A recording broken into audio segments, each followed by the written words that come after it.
you know that guy with, from Zimbabwe, Mbodi, him, hum, hum, hum. Yeah, you know, the earring here and all that stuff. There's not, with the bone across, no. And you go to South Africa, it's like Europe, but with the nicer weather. Beautiful beaches, very hospitable people, very kind. So I think South Africa to me ranked 2 after, 3 after Birmingham, Australia, and South Africa. Inshallah.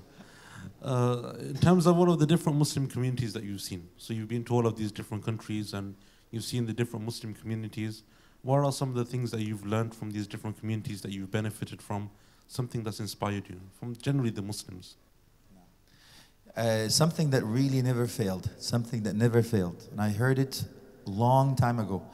I remember the brothers that I told I met, and then we really felt strong bond when I came back and I found Islam and all that stuff, and the brotherhood. We used to go play football together, run together, go to camps together, and so on. It was very difficult for me to leave that. After you find this beautiful bond, very difficult to leave and go back.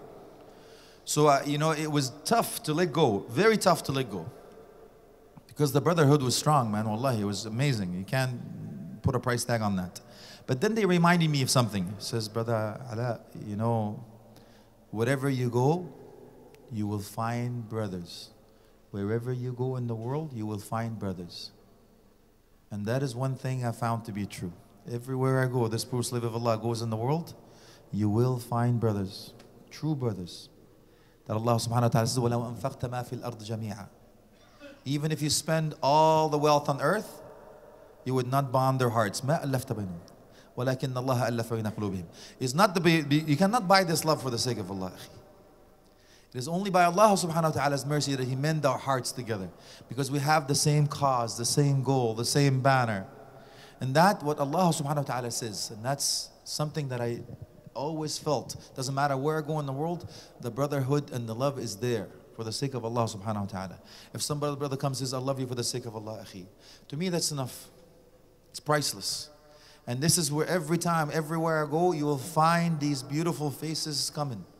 The faces that Prophet Muhammad says longs to see, inshaAllah. The one ala ribat, the one that are holding on to the path. These are the ones that touches me all the time. It never fails. Wallahi. You will see him everywhere. So, Jazakumullah khairan, because when you came here, they didn't tell you, what, if you come here, there's a free biryani. And where is the biryani, by the way?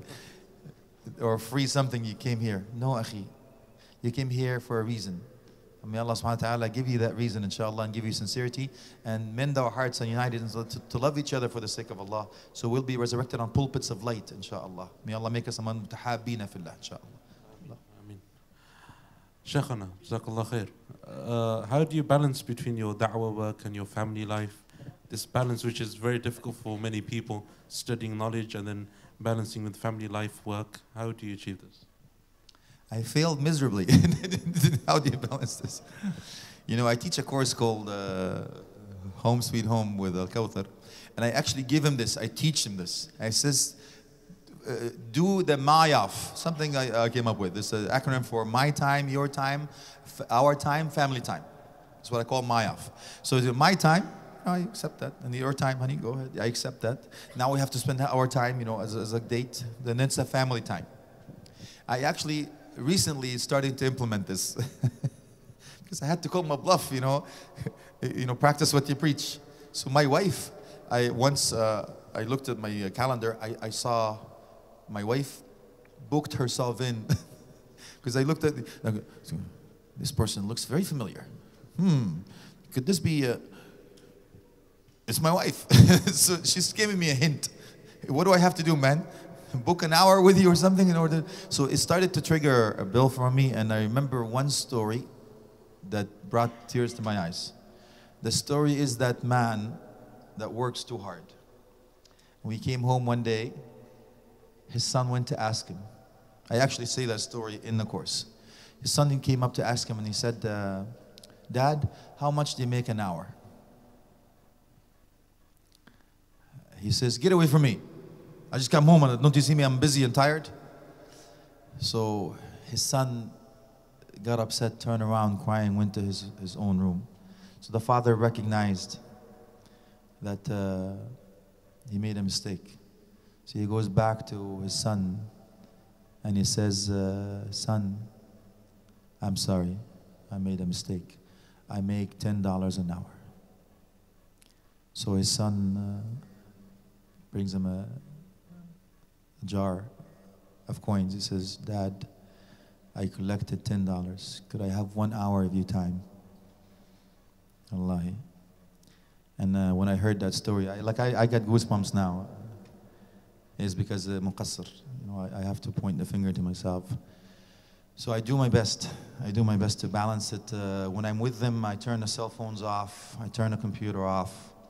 The blackberries, every blue raspberries or whatever, any kind of berries you have now, Allah Alam will help us, wallahi.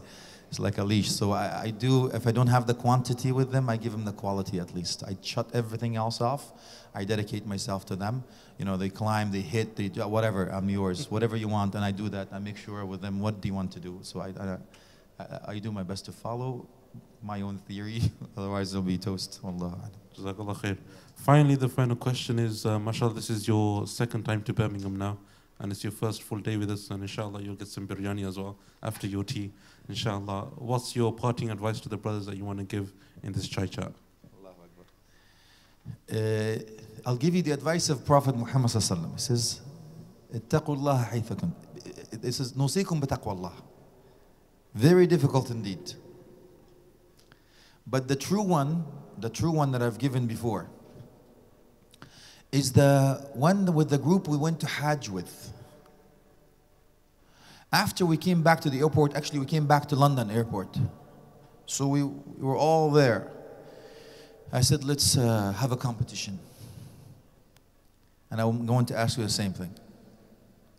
Let's have a competition. Let's see who's going to hold out the most of not committing sins. A competition of staying away from sins as much as you can. Who will be the last one to commit a sin amongst us? It's a challenge. And the other is look around you. Get to the familiar faces and check out who's going to drop off. Who's going to drop off the wagon, man? Who's not going to continue on this path? Who's not going to be here next year?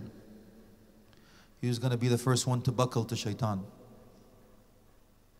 So the second challenge I give you is, who's going to drop off? Who's going to hold on? So I guess the challenge is, I usually end with it, is I ask Allah, and I sincerely ask Allah subhanahu wa ta'ala, as He gathered us in this dunya, to gather us with Prophet Muhammad sallallahu alaihi wasallam in Jannah. And that should be the competition.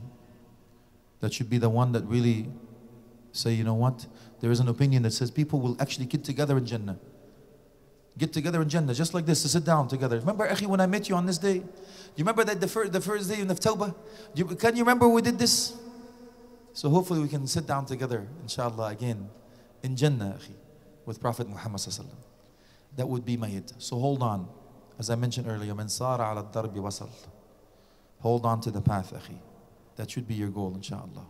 So hopefully I'll see you all, inshallah, Rabb, in Jannah, inshallah, with Prophet Muhammad sallallahu alaihi wasallam. Ameen. Jazakallah khair, Sheikh Alaa, for your time.